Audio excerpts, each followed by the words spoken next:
Alamin po natin ang magiging lagay ng panahon ngayong Lunes mula sa GMA Weather kasama ang ating resident meteorologist, Nathaniel Cruz. Mang Tani, good morning. Good morning, Lynn, at good morning mga kapuso. Mamayang gabi na po o madaling araw bukas, posible nang pumasok sa Philippine Area of Responsibility ang bagyong may international name na Typhoon Francisco. Ayon po yan sa Pag-asa.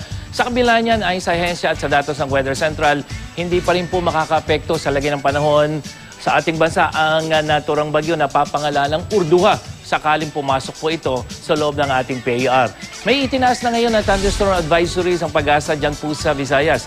Apektado ang ilang bayan dyan sa Cebu at kasama na po ang ilang bahagi rin ng probinsya ng Bohol.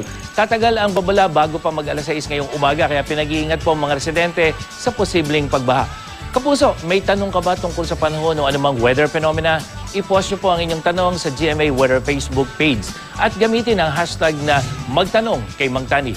Mula alas 8 hanggang alas 9 po yan ngayong umaga, tatanggap kami ng inyong mga tanong. At yan ang latest mula sa GMA Weather. Lynn? Maraming salamat, Mang Tani.